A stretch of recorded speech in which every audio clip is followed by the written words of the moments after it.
Bienvenidos a su podcast, esto es Daruma Tuerto, en donde les ofrecemos información útil y pragmática de una forma amena y sin tanto rollo. En los micrófonos, Ricky Daruma y su servidor, un tal Sepúlveda. Y antes de comenzar, recuerden que pueden sumarse a nuestro proyecto en patreon.com/darumatuerto. De antemano les agradecemos mucho su apoyo. Y el tema del día de hoy es... Agárrate, güey. A ver, me agarro. Grafología. Grafología, no grafoscopía. No. Grafología. No confundir la magnesia con la gimnasia, ni la astronomía con la astrología. Ok. Vamos a hablar de la charlatanería de la grafología. Ok. Ok. Vale, pues ahora sí vámonos con esto que es Daruma Tuerto.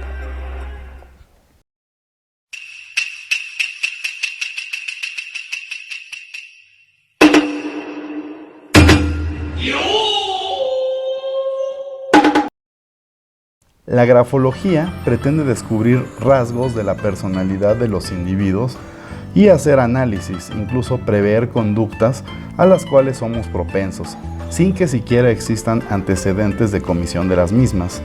Es una técnica pseudopsicológica que busca realizar análisis basados en textos escritos a mano, o sea, de tu puño y letra, y la analizan.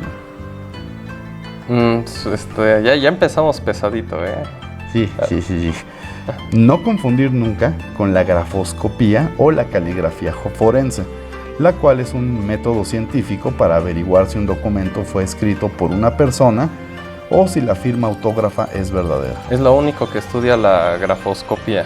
Si la misma persona escribió dos cosas distintas. Exactamente, güey. A la grafoscopía no le interesa si eres una persona por naturaleza agresiva, jovial, trivial, o tienes tendencias a... O sea, no.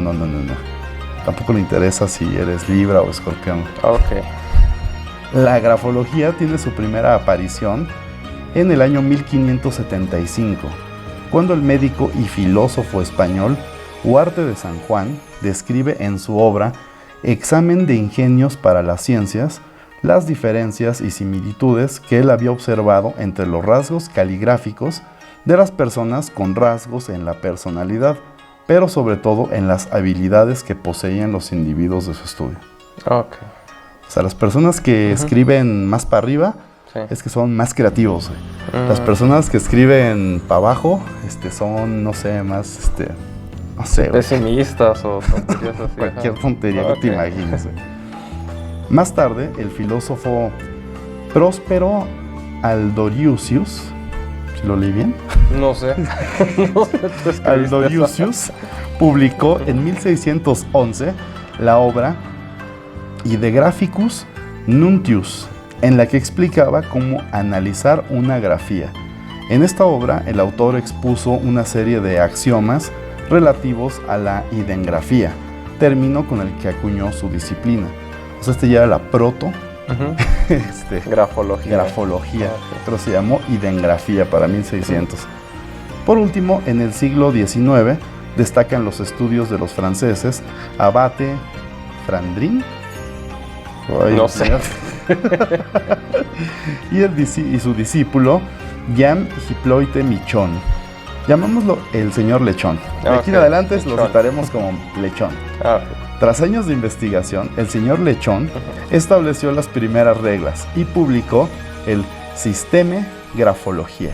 Si en francés me pueden decir cómo se dice, pues excelente. Para 1871, por eso que se consideraba el padre de la grafología moderna. Aparte. El señor Lechón, ¿ok? O Michón. Casi a comienzos del siglo XX, Krepox-Yamin la sistematizó y perfeccionó. Publicó el ABC de la grafología en 1930, donde elabora un listado de especies gráficas y de cada una hace una minuciosa descripción. Muestra su relación con la personalidad y ejemplifica varios escritos de personas conocidas como Rousseau, Montesquieu y Beethoven. Considera la escritura como un todo, por lo que no se puede interpretar las características del grafismo de forma aislada, sin atender al conjunto completo. Es decir, tienes que leer toda por lo menos una cuartilla, dicen los charlatanes estos, güey. No vale con una sola palabrita y cosas así, ¿no? Considera que las variables gráficas han de interpretarse interrelacionándose entre sí. Y ahí fue donde introdujo el concepto de armonía a la grafología, relativo al equilibrio de los rasgos gráficos, que interpretan como indicador de equilibrio de la personalidad. Clasifica las características gráficas en géneros, especies y modos, además de que establece un conjunto de leyes y principios que en gran medida siguen siendo usados por los grafólogos actuales.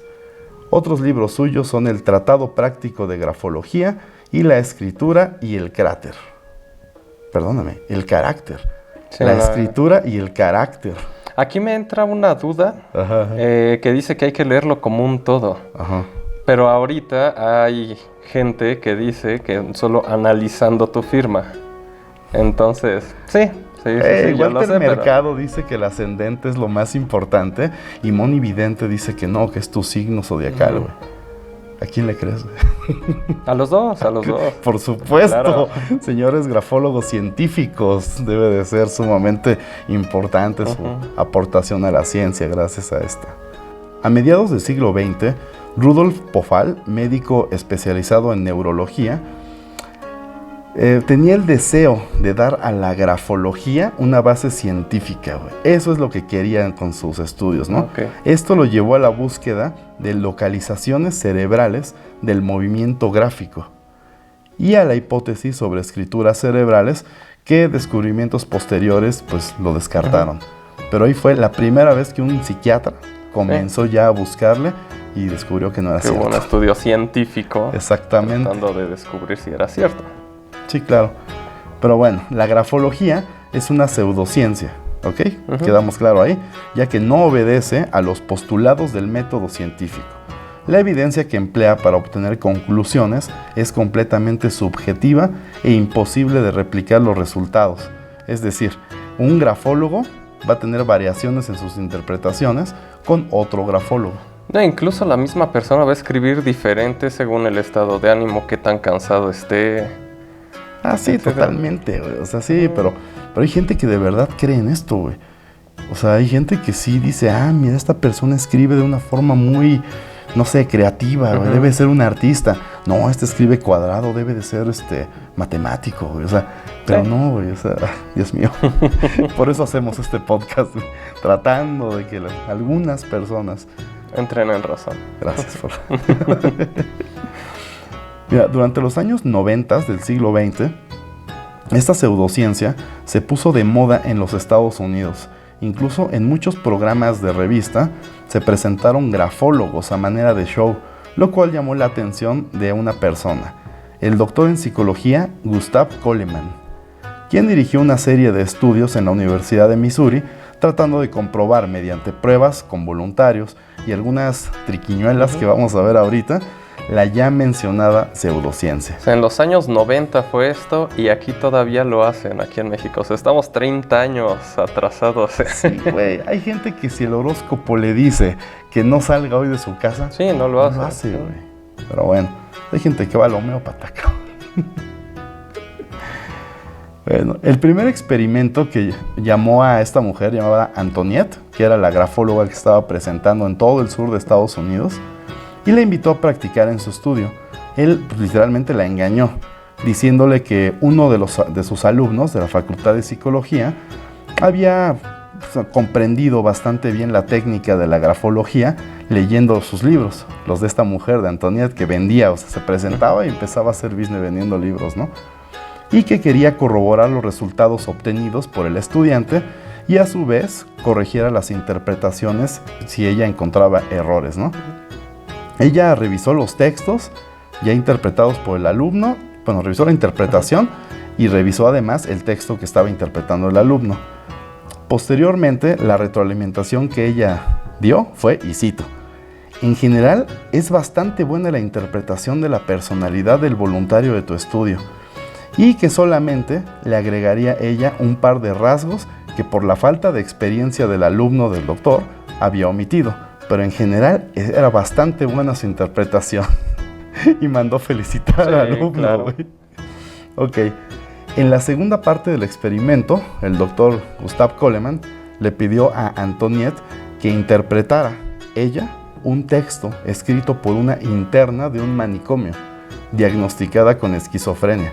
Ella accedió, por supuesto, e inmediatamente realizó su interpretación, diciendo que, y cito, era evidente la enfermedad de la paciente y que incluso le gustaría ayudar en el tratamiento de la chica, ya que podía ver en la escritura las posibles causas de la enfermedad. ¿Ok? Ambos textos habían sido escritos por la asistente del doctor Coleman. Claro. Solamente le pidió que hiciera un poco distinta la letra, sugiriendo variaciones en el tamaño y la forma en medida de lo posible. La decisión de qué texto le daría bajo qué historia a la charlatana la tomó de forma aleatoria. Se realizaron 3 experimentos posteriores bajo las mismas reglas, pero esta vez con voluntarios fanáticos de esta pseudociencia en los Estados Unidos y bajo la premisa de buscar legitimar y darle un sustento de manera científica a la disciplina. Y bueno, ¿qué crees que pasó? No pasó. No sucedió, exactamente. La conclusión del Dr. Coleman fue que las personas que gustan de charlatanerías como esta caen siempre en el ya conocido efecto Forer, y también conocido como efecto Barnum, ¿no? De hecho, ya hablamos de esto cuando hablábamos de lo del tarot, ¿no? Exactamente. Este efecto básicamente es en el cual las generalidades las hace personales, se le escucha, o sea, se las atribuye a sí mismo, que son cosas bien generales, ¿no? Tú eres un hombre muy valiente y decidido. Ah, sí, claro, soy yo. Ajá. Sí, pero bueno. En los últimos 5 a 10 años, esta pseudociencia ha cobrado gran fuerza en los países de América Latina y, por supuesto, México no es la excepción.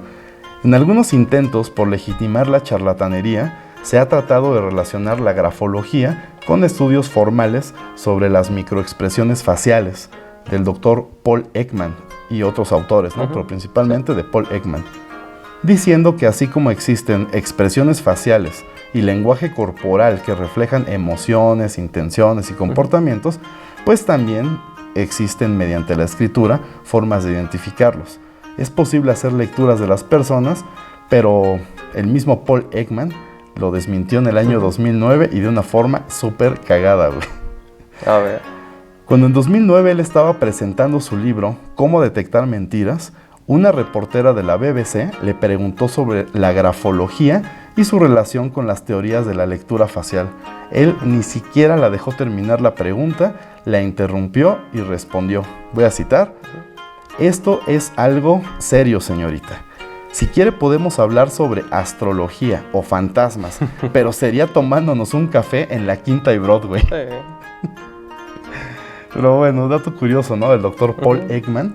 En 2001, él colaboró con John Chills de la BBC para el documental de Human Face. Sí, Human Face. Ekman también ha sido constantemente referido en otras series de televisión como Lie to Me. ¿Has visto Lie to Me? Sí, el Dr. Lightman, que es haciendo alusión precisamente él. Exactamente.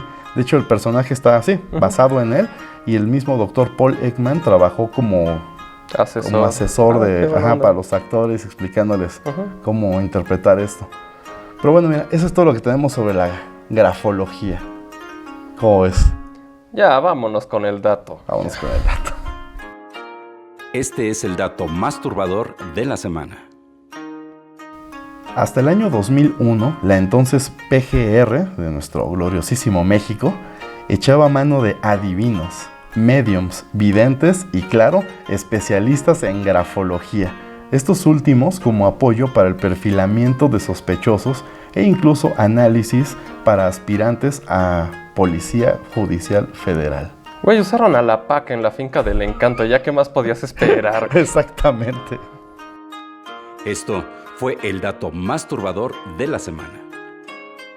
Todos los capítulos están disponibles en YouTube y Spotify, donde nos encuentran como Daruma Tuerto. Recuerden suscribirse y activar las notificaciones. En Facebook, Instagram y TikTok nos encuentran como Daruma Tuerto el podcast. En Twitter como Daruma-Tuerto. No olviden visitar darumatuerto.com, en donde encontrarán más información en el blog, la tienda de souvenirs y mucho más. Y no olviden, pueden apoyar a nuestro proyecto en patreon.com/Daruma Tuerto, donde encontrarán cosas divertidas e interesantes. Esto fue Daruma Tuerto. Hasta la próxima.